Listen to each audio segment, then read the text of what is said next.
Yo, what is going on, my dudes? Welcome to the video. Today I want to talk about how Exponential Settings is becoming the wave right now in the pro controller Fortnite player community. We got a great example on the screen right here. We got Reet just going in, and you can see from his gameplay, his aim is absolutely impeccable. And it's because, well, not necessarily purely because Reet is just straight up insanely good, but he switched to Exponential Settings, and it's made his aim so consistent. And you see so many other pro controller players switching as well, like Atlantis, Lecce. It's just really kind of taken over right now. In today's video, we're going to talk about why that is and why switching to Exponential Settings right now can make you a god tier controller player. And we're also going to talk about one other thing that pro controller players are doing with their settings that allows them to have much more fluid movement, as well as having this like GOAT tier exponential aimbot. So here's the deal with Exponential. It functions as a different curve, a different acceleration curve on your joystick versus linear settings. So right now I am on Exponential, and what Exponential allows you to do is that it doesn't take raw joystick input. Instead, what it does is it takes your joystick input and the amount of time and the amount of stick inflection, which means basically like how much you've pushed in on your stick to basically calculate a number for acceleration. And all that sounds kind of confusing, but simply what it means is that if you tap very, very gently on your stick, you can do the most minuscule of like adjustments. So you can adjust really tiny, you can adjust moderately, or if you just fully inflect your stick, you can do pretty rapid spins. And I don't have super high of a sensitivity, so obviously if you cracked your sensitivity up to the moon, you could go even higher. So let's just say I cracked my sensitivity up to 60% on Exponential. I'm still able to do these really tiny adjustments so easily. That's the thing, right? I can do these little tiny adjustments, and then if I want to spin fast, bingo, right? So if I'm in a build fight or if I'm tarping in for endgame, I can be getting these nice little adjustments so I can get a good headshot in on a player, and then also be able to like build all over the moon and go cracked out of my mind, right? And still protect myself. If you compare that to linear settings, if I'm on 60%, which is quite a high sensitivity for me, I'm sure lots of you guys out there probably rock high sensitivity, and you guys are goated out of your mind on it. But if I go on linear right now, it completely removes my ability to tease my shots. It like becomes incredibly flicky. It makes it feel more bobbleheady. But here's the thing: linear became the wave like 2 seasons ago because it had this crazy responsiveness, this crazy like fluid movement associated with it, and a lot of people said, "Oh, it makes my building feel better." Makes my editing feel better, and that's all fair and good. I'm not saying Exponential is necessarily the setting for everybody, but now that aim assist has been significantly nerfed. For those who don't know, aim assist, when you aim at a player, really slows your aim down, but it doesn't do it nearly as much, especially at mid to long range distances anymore. But on Exponential, because it gives you that ability to tease your shot out, right? It gives you that ability to slow down. So once I get close to a player, right? Now I can slow down how much I input on my stick, and I can make little tiny adjustments, right? To get like my shot tweaked out.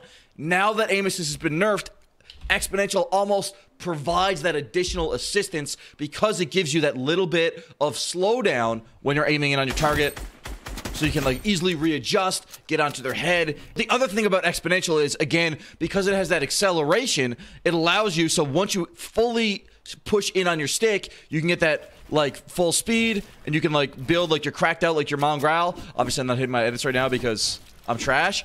But basically, Exponential allows you to hit that like building tempo that you want while also maintaining that aiming control that you want. And if you go into your settings, if you want to dial it up, if you're switching from linear to Exponential, you can always crack your building mode sensitivity up to the moon while keeping your look sensitivity low. But overall, as a rule, and this again is something that makes Exponential to me way more attractive, is that you can pretty much always rock a higher sensitivity on Exponential versus linear while still getting more control over your shot.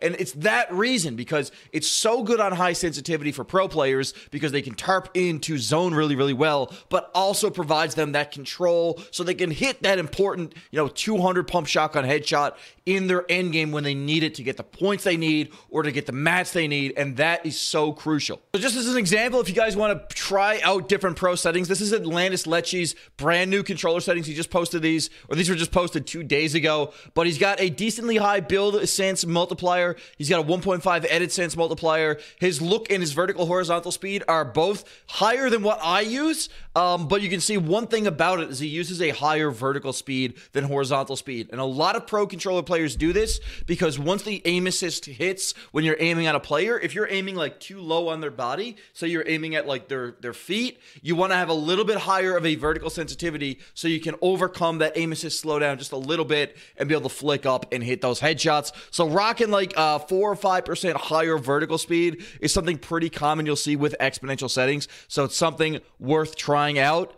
And this is the rest of his settings here. He actually rocks a little bit of a dampening time, and he has a lower look horizontal speed than I do. I have a 20% look horizontal and vertical speed, but again, it lets you uses a higher base sensitivity, so it kind of makes sense. And he also has a slightly higher. I'll move my dome right now.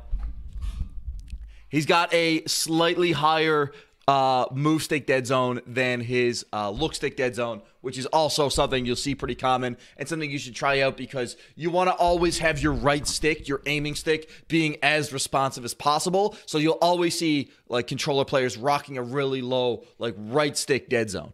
Now, the other thing you see a lot of pro controller players doing is changing up their binds to making sure they can optimize movement. With piece control being so important in this game, like it becomes so important to be able to maintain good movement while hitting your edits, being able to jump, and being able to hit your build swap button. So being able to swap from your combat to your builds and back and forth, all while being able to keep your thumbs on your joysticks, just like this. So you always want to maintain your thumbs on your joysticks, and that will keep your movement super fluid. So the change I recently made to enable this, before I play, just so you guys know, I play claw grip. That's how I maintain good movement. So I have my switch mode and my jump on my face buttons, so I hit that with claw. Now, what I was doing before is I was using double claw, so I was actually using claw grip on the the left side of the controller as well with my left hand, and I was using down on the D-pad as my edit button. I was hitting that with claw grip.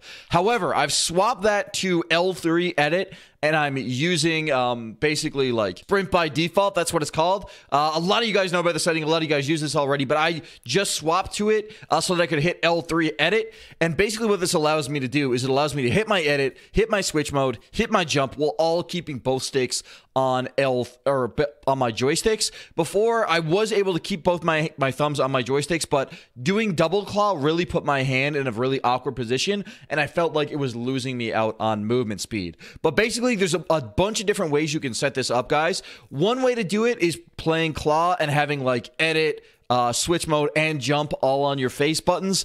The other thing you can do is you can use paddles. Now, I am sponsored by Scuff. If you guys want to get a Scuff controller, you can get 5% off if you use code Upshall. Bless up. But you can use either claw or paddles if you want to set this up. But it's something, if you look at any pro controller player setup, they always have this. They're doing something so that they can hit jump, hit switch mode, and hit edit without taking their thumbs off of the joysticks. It's something crucial, and when you're watching people play with insane piece control and insane movement while being on controller, it's something you'll consistently see with every single player. They're either using claw or paddles usually to achieve this, but it's a guaranteed thing to be rocking right now if you want to make it as a pro controller player. Hope that video helps you out and explains why you see so many controller pros switching to exponential settings right now, guys. Let me know in the comments down below if you guys are using exponential or linear right now and whether or not you plan on trying Expo. Even if you do really like linear and you are a great player, I would recommend it because the aim assist feels so much better on exponential settings right now, and it feels a lot easier and cleaner to aim. Guys, don't forget, if you guys enjoyed this video and it helped you out in a big way, make sure you drop a like on it, hit that sub button if you guys are new, and you guys can use code Upshall in the Fortnite item shop before you buy anything or before you buy your V-Bucks. Goes a long way to help out. Thank you guys so much.